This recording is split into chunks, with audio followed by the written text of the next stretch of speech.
Big boss season 7 ലൈവിൽ ഇപ്പോൾ നടന്നുകൊണ്ടിരിക്കുന്ന അങ്ങനെ ആദിലൻ്റെ ലൈഫ് സ്റ്റോറി ആദില അനുമോളോട് തുറന്നു പറയുകയാണ്.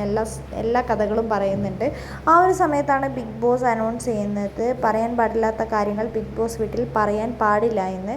ആ സമയത്ത് എല്ലാവരും ഇങ്ങനെ നോക്കുന്നുണ്ട്, ആരാണ് ഇവിടെ പറയാൻ പാടില്ലാത്ത കാര്യങ്ങൾ പറഞ്ഞതെന്ന്. അപ്പോൾ ഒനിയിൽ ചോദിക്കുന്നുണ്ട്, നിങ്ങളാണോ എന്ന് ചോദിക്കുന്നുണ്ട്. അപ്പോൾ ഞങ്ങളൊന്നും അല്ലാന്ന് ആദ്യം പറയുന്നുണ്ട്. പിന്നെ അനുമോള് പറയുന്നുണ്ട്, നമ്മളാന്ന് പറഞ്ഞേക്ക്, ഇല്ലെങ്കിൽ ചോദിച്ചുകൊണ്ട് നടക്കാൻ തുടങ്ങുന്നത്. അപ്പോൾ ആദിൽ പറയുന്നുണ്ട്, ഞങ്ങളാണ് സംസാരിച്ചത്, ഞങ്ങളാണ്, സോറി ബിഗ് ബോസ് എന്ന് ആദിലെ അനുമോളും കൂടെ പറയുന്നുണ്ട്. ഞങ്ങൾ വേറെ കാര്യങ്ങളൊന്നും ചോദിച്ചിട്ടൊന്നുമില്ല, ഞാൻ എൻ്റെ ഫാമിലിനെ കുറിച്ച് പറഞ്ഞതാണെന്ന് പറയുന്നുണ്ട്. ഒനിയിൽ പറയുന്നുണ്ട്, അനീഷേട്ടൻ ഇപ്പോൾ വന്ന് ഇങ്ങനെ നോക്കിയിട്ട് പോയിട്ടുള്ളൂ, ആരാണ് ഇവിടെ പറയാൻ പാടില്ലാത്ത കാര്യങ്ങൾ, അനീഷേട്ടൻ ഇപ്പോൾ വന്ന് നിങ്ങളോട് ചോദിച്ചേനെന്നൊക്കെ പറയണം. അനീഷേട്ടൻ വന്ന് നോക്കിയായിരുന്നു എന്നൊക്കെ അനുമോള് ചോദിക്കുന്നുണ്ട്.